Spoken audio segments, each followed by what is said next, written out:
Itoophiyaan misaa'ila baalistikii daangaa Somaaliyaa irratti butuudhaan kiyyeessite. Waraanni Gibxii Somaaliyaa seenuu hordofee Itoophiyaan diina isheetti seenuuf jedhu ofirraa qolachuuf of qopheessitee jirti. Gibxi ammoo xalayaa dhaabbata mootummoota gamtoomaniif barreessiteen Itoophiyaa rukutuuf mirga akka qabdu xalayaa dhaabbata mootummoota gamtoomaniif barreessiteen ibsitee jirti. Wallabinsi Itoophiyaa yookaan saba Kuushii fi Fariyoonotaa Gibxootaa jechuudha waggoota kumaatamaaf booddeetti deebi'ee jalqaba. Fariyoononni si'a hedduu Itoophiyaa qabachuudhaaf weerara bananis uummanni bal'aan Kuush ofirraa qolatee daaraa godhee deebiseera. Ammas dachee isaanii lafa onaatti deebisuudhaaf daaraa dhaamuuf raajummaan Hisqeel dubbate akka raawwatamuuf akka hantuutaa afaan duree harraabduu afaan nuqotaa jiru. Egaa yeroo yaaddessaa diinonni Itoophiyaa baay'atan kanatti waa isiniif qoonna. Hisqeel boqonnaa 29 lakkoofsa 9 kaasee akkas jedha. Sababi ati lagni Abbayyaa kan kootii anatu si uume jetteef biyyi Gibxii onaadhaa fi duwwaan ta'a. Yommuu sani Waaqayyo akkan ta'e hin beeku. Kanaaf kunoo ani sii fi laga kee irratti ka'eera. Migdoolii hamma Aswaanitti hamma daarii Kuushittis biyya Gibxii raawwatee akka baduu fi akka onuu nan godha. Waggaa 40 guutuu namni isa keessa hin jiraatu. Miilli namaa fi kotteen horii isa keessa hin darbu. Ani biyya Gibxii biyyoota onaan keessatti nan onsa. Mandaroonni ishees waggaa 40 mandaroota onaan keessaa onanii hin taa'u. Ani warra Gibxi saba lafarraa keessa nan bittimsa. Biyya keessas isaan nan facaasaa jedheedha. Raajummaan kun waan gahe fakkaata. Fariyoononni Itoophiyaa ni rukunna jedhanii dhaadataa jiru. Jalqabbii gaarii akka ta'uufis loltoota 10,000 Soomaaliyaa ishee daangaa keenyarra jirtutti naqaa jiru. Gocha kanaan kan morman uummanni Soomaaliyaa fi aangaa'onni muraasni sababa kanaaf amma paarlaamaa keessatti wal tumanittis gaaniiru. Maalumaafuu Itoophiyaan qabeenya namaa deemtee humnaan hin qabanne. Kanaaf Itoophiyaadhaaf kan dhaabatu Waaqayyoodha. Ofii Itoophiyaa fi Fariyoononni humna waraanaatiin wal madaaluu laata. Sadarkaalee Fariyoononni fi Itoophiyaan sadarkaa addunyaa irratti qaban ibsameera. Akkasumas dhimma hidha Abbayyaa wajjin wal qabatee odeeffannoo bal'aa qindeeffanneerra isin biraan geenya. Nagaan faraarri Kiristoos bakka jirtanitti hunduma keessaniif haa baay'atu. Akkam jirtu daawwattoota Kiristiyaan Miidiyaa. Qophii wayitaawwaaf yeroo kanaaf isiniif qindeeffanne isin biraan ga'uuf qabannee dhiyaanneerra. Yeroo jalqabaaf gara chaanaalii keenyaatti kan dabalamtan subscribe gochuudhaan mallattoo beelii sana fuulduratti isinii ba'u ala tokko gadi tuquun ol kan jetturraa kaadha. Kana gochuu keessaniin odeeffannoowwan Kiristiyaanummaa yeroo hundumaa wayita gadhiifaman hunduma dursee akka isin naqqabuuf isin gargaara. Like, share godhaa. Yaada keessan immoo saanduqa yaadaa yookaan koomentii keessatti nu qooda kallattiidhaan gara qophii keenya yeroo kanaatti wal wajjin hadabarru.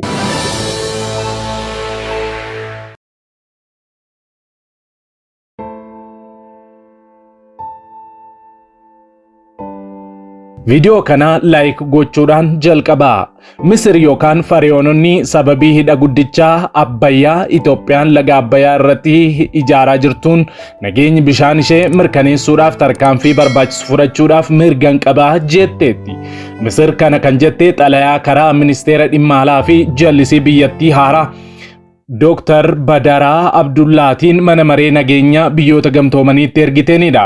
Ministirichi xalayaa dilbata fulbaana 2024 pireezidaantii mana maree nageenyaatiif barreesse irratti imaammata dhuunfaa Itoophiyaan hidha guddicha haaromsaa irratti qabdu Masiriin guutummaan guutuutti hin fudhattus jedhan.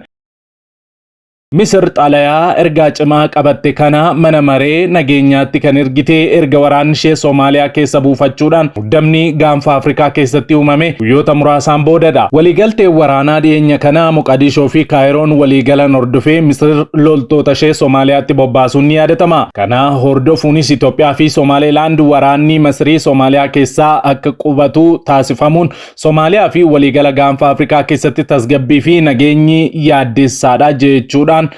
Dubbachuun isaanii ni yaadatama.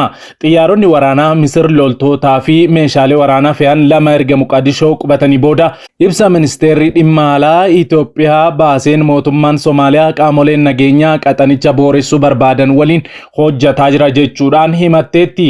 Itoophiyaan erga Somaalilaand kan Soomaaliyaa irraa addaan baatee walabummaa ishee labsite waliin waliigaltee qarqara galaanaa mallatteessitee booda walgaarreffannaan Itoophiyaa fi Soomaaliyaa haalaan jabaateera. waliigalteen Finfinnee fi Hargeessaan waliin taasisan abbaa biyyummaa fi walabummaa Soomaaliyaa sarbeera jechuudhaan himataa kan turte biyyattiin erga fuula ishee diina Itoophiyaa barbaaduudhaaf jecha gara Misiritti naannessitee bubbulteetti. Ministeerri dhimma alaa biyyattii garuu ministeerri muummee Abiy Ahmed ibsa bara kana waa'ee guutinsaa bishaan laga Abbayyaa hanga ta'e qabachuuf ijaarsi konkiriitii xumuramuu ilaalchisee kenname Misir keessatti guutummaatti fudhatama hin qabu jedhan. Kana malees Dr. Baadar Abdullaatiin xalayaa isaanii irratti Itoophiyaan marsaa shanaffaa hidhicha bishaaniin guutuu kan raawwatte qajeeltoo idil addunyaa fi ulaagaalee waliigaltee Itoophiyaa, Suudaanii fi Misir waliin bara 2015tti mallattaa'e akkasumas kan ibsa pirezidaantummaa manni maree nageenya bara 2021tti baasee cabseedhas jedhaniiru. Xalayaa ministeerri dhimma alaa kun gochaawwan Itoophiyaa kunis agarsiiftuu rakkoo biyyattiin biyyoota ollaa waliin uumtuutii kan jedhe yoo ta'u, ijaarsa hidha kanaatiin walqabatee tarkaanfiiwwan Itoophiyaan qofaa ishee fudhattu kan tasgabbii naannichaa balaarra buusuudhas jedheera. Misir walabummaa ishee kabachiifachuudhaa fi bu'aa uummata ishee eegsisuudhaaf haaluma chaarterii UN irratti argamuun tarkaanfii hunda fudhachuuf qophiidhas jedheera. Dhiyeenya kana koreen ministeera muummee Misiriitiin durfamuu fi koree waliigalaa Misir Naayiliif jedhamuun walgahii godhachuu kan ibse ministeerri dhimma alaa biyyattii. Korichi Misir gahee bishaan ishee mirkaneeffachuudhaaf tarkaanfiiwwan barbaachisaa hunda fudhachuudhaaf ejjennoo qabattee mirkaneessas jedhee jira. Itoophiyaa, Misir yookaan Fariyoonotaa fi Sudaan waggoota hedduuf ijaarsa hidha guddichaa haaromsa Itoophiyaa fi dhimma adeemsa hojimaata isaa irratti mari'achuun garuu waliigaltee malee adda ba'uun isaanii ni yaadatama. Misir yookaan Fariyoononni fi Itoophiyaan sababii garaagarummaa cimaa dhimma ijaarsa hidha Abbayyaa irratti qabaniif waliigaltee irra ga'uu hin dandeenye. Biyyoonni lamaanis marichi milkaa'uu dhabuutti quba walitti qabaa turaniiru. Itoophiyaan hidha guddichaa ijaarsi isaa waggaa 13 lakkoofsisee osoo bishaaniin hin guutin dura waliigaltee dirqisiisaa ta'e irra ga'uu qabdi jechuudhaan Fariyoononni fi Sudaan watwaataa turaniiru. Haa ta'u malee Itoophiyaan ga'ee bishaan Abbayyaa haqa qabeessa ta'e fayyadamuu qabaa jechuudhaan osoo waliigalteen dirqisiisaan hin mallattaa'in dura hidhicha bishaan akka guutuu qabdu dubbataa turteetti. Ofii humna waraanaan Itoophiyaa fi Fariyoononni wal madaalu. Waraanni Itoophiyaa waggoota muraasaan dura waraana biyya keessaa fi alaa keessatti qooda fudhateera. Waggoota 30 darban waraana Itoophiyaa fi Eertiriyaa akkasumas waggaa lamaan dura ammoo waraana waliinii kaaba Itoophiyaa keessatti hirmaateera. Isaan ala waraanni Itoophiyaa biyyoota Afrikaa garaagaraatti nagaa kabachiisuudhaan qooda fudhataa jira. Waraanni kaaba Itoophiyaa lammiilee nagaa fi qabeenya qofaa osoo hin taane waraana Itoophiyaas hubuun isaa hin oolu. Gama kaaniin walitti bu'insa hidhattoota waliin naannoo Oromiyaa, Amaaraa fi kaan keessatti qooda fudhachaa tureera. Gama kaaniin waraanni Misir waggaa 40 darban waraana guddaadha jedhamuun keessatti hin hirmaanne. Ammoo biyyoota lixaarraa deeggarsa waraanaa argataa tureera. Duulli waraanni Misir yookaan Fariyoonotaa loltoota isaa kuma muraasa kan itti dhabe gammoojjii Sinaayi keessatti gartuu Islaamic State waliin lolaa seeneettidha. Waraana IS loltoota Misir irratti baniin bara 2013 eegalee loltoonni fi poolisoonni Misir 3,200 ta'an ajjeefamuu yeroo tokko pirezidaantiin Misir dubbataniiru. Humna waraanaa biyyoota gamaggamuu sadarkaa kan kennu dhaabbanni Global Firepower bara 2024 keessa baay'ina waraanaa hanga hidhannoo isaaniitiin sakatta'uudhaan sadarkaa kenneera. Qorannoo humna waraanaa biyyoota 145 taasisu kanaaf qabxiilee 60 hordofa. Madaalliin kun kutaa waraanaa biyyoonni qaban meeshaa waraanaa waraanni isaanii hidhate bajataa waraanaaf ramadamuu dhiyeessii gaafii yeroon ga'uu isaa qabeenya uumamaa fi teessuma lafaa biyyoonni akkaataa xiinxalaa Global Firepower ittiin humna waraanaa Misirii fi Itoophiyaa dorgomsiisanidha. Haala kanaan waraanni Misir Itoophiyaatti fagootti akka caalu ibsameera. Dhaabbanni kun biyyoota 145 keessaa Itoophiyaan 49ffaarra yoo taatu Misir immoo sadarkaa 15ffaarra kaa'eera.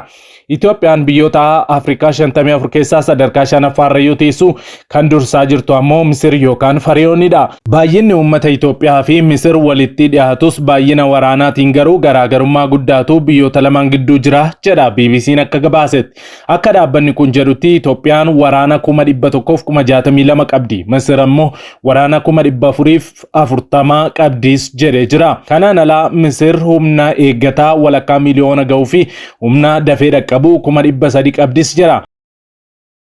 Dhaabbanni kun garuu Itoophiyaan waraana eeggataa fi dafee qaqqabuu hin qabdu jechuudhaan ibseera. Dhimma kanarratti dhaabbata biraarraa odeeffannoon argamin jiru. Itoophiyaa keessatti dhimma waraana odeeffannoo argachuun ni rakkisas jedhameera. Humna qilleensaa fi humna lafoo fi humna galaanarraa ilaalchise Misir walumaa galatti xiyyaara waraanaa 1080 kan qabdu yoo ta'u Itoophiyaan ammoo 91 qabdi. Xiyyaaronni waraanaa Misir 1080 keessaatii 238 jeettiiwwan waraanaa lolaa oolanidha. Itoophiyaan jeettiiwwan waraanaa 23 qofaa qabdi.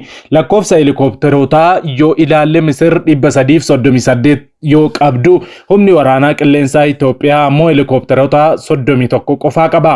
Xiyyaara fe'umsa waraanaa fi leenjii akkasumas xiyyaara ergama addaatiif oolan Misir Itoophiyaa caala qabdis jedhameera. Kanarraa ka'uudhaan wal waraanuuf carraan jiru xiqqaadha. Wallabdeen alkalatti biyyoota dandeettii waraanaa qaban hundatti akka fayyadaman hin dirqisiisu. Kanarra kan darbee gabaasa Global Fire Power keessatti eramuu baatu haleellaan qilleensaa daangaa qilleensaa biyyoota ollaa qaxxaamuruu raawwatamuu yoo jiraateef ammoo biyyoonni lamaan sirna ittisa haleellaa qilleensaa ammayyaa akka qabantu himama. Walumaa galatti gaatii dhiyeenya kanatti jechuudha. Waraanni Gibxii 10,000 Soomaaliyaa seenuu isaa hordofee Itoophiyaan qophii taasisaa jirti. Oduun kun erga dhaga'amees Itoophiyaan ammoo misaayila baalistiikii qabdu gara daangaa Soomaaliyaatti butuudhaan kiyyeessitee qophooftee jirti. Harree raajummaan Hisqeel boqonnaa 29 lakkoofsa 9 kaasee waa'ee Abbaay fi waa'ee Gibxii dubbate asirratti raawwataminaa laata. Dhuguma dacheen Gibxii oninnaa laata. Sababni wal waraansaa ka'u kanaati waa'ee hidha Abbayyaa wajjin akka wal qabatu ifatti macaafa qulqulluurraa isinii dubbifneerra. Ammas irra deebeen gurra simbuusa. Hisqeel 29 lakkoofsa 9 sababii ati lagni Abbayyaa kan kootii anatu isa uume jetteef biyyi Gibxii onaadhaa fi waan ta'a yommus ani Waaqayyo akkan ta'e hin beeku. Kanaaf kunoo ani sii fi laga kee irratti ka'eera. Migdoolii hamma Aswaanitti hamma daarii Kushittis biyya Gibxii raawwatee akka baduu fi akka onuu nan godha. Waggaa 40 guutuu namni isa keessa hin jiraatu. Miilli namaa fi kotteen horiis isa keessa hin darbu. Ani biyya Gibxii biyyoota onaan keessatti nan onsa. Mandaroonni ishees waggaa 40 mandaroota onan keessaa onanii hin taa'u. Ani warra Gibxii saba lafa irraa keessaa nan bittinsa biyya keessaas isaan nan facaasaa jedheedha. Raajummaan kun waa'ee Fari'oonotaa dubbata. Maarree kana wajjin wal qabatee odeeffannoowwan wayitawaa akka arganneen yookaan akka argamanii hordofnee hunduma dura kan isin biraan geenyu ni ta'a.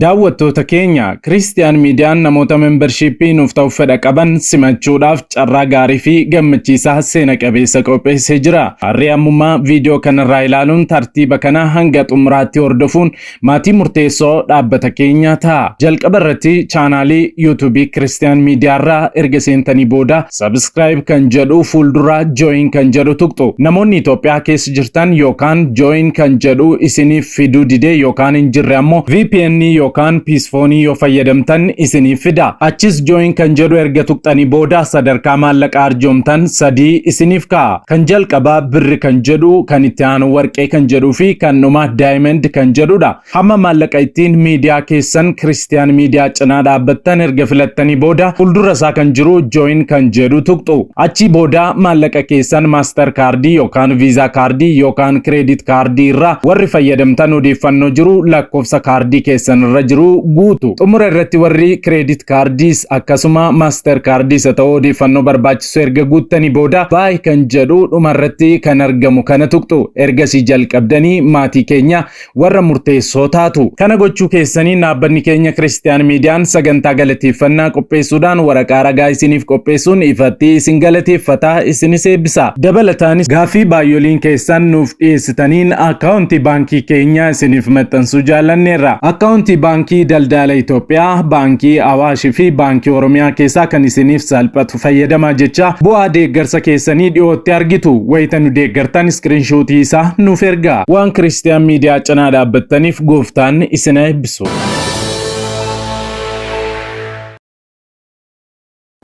Waggoota dheeraadhaaf Kiristiyaanonni miidiyaalee ittiin sagalee isaanii ibsatan dhabuun rakkataa turaniiru. Bari'uun waan hin oolleef Maarree kunoo Kiristiyaan Miidiyaa sagalee nuuf ta'aa jira. Kanaaf miidiyaa haqaa odeeffannoo dhugaadhaaf wayitaawaa YouTube Kiristaan Miidiyaa subscribe like share godhaa. warra sagalee dhabaniif sagalee ni taana. Yesuus fayyisaadha. Egaan daawwattoota Kiristiyaan Miidiyaa qophiin yeroo kanaaf siniif qindeeffannee kanneen hanga ammaatti daawwattanidha. Yeroo jalqabaaf yookaan qophii keenya walakkaatti gara chaanaalii keenyaatti kan dabalamtan subscribe gochuudhaan mallattoo beelii sana fuulduratti sinii ba'u ala tokko gadi tuquun ol kan jettu irra kaawwachuu akkasumas like share gochuun saanduqa yaadaa keessatti immoo yaada keessan nu kaa'uu hin dagatina. Sa'aatii muraasaa booddee odeeffannoo haaraaf gara biraatiin hamma deebinee ol arginutti turtii gaarii siniif haa ta'u nagaan tura.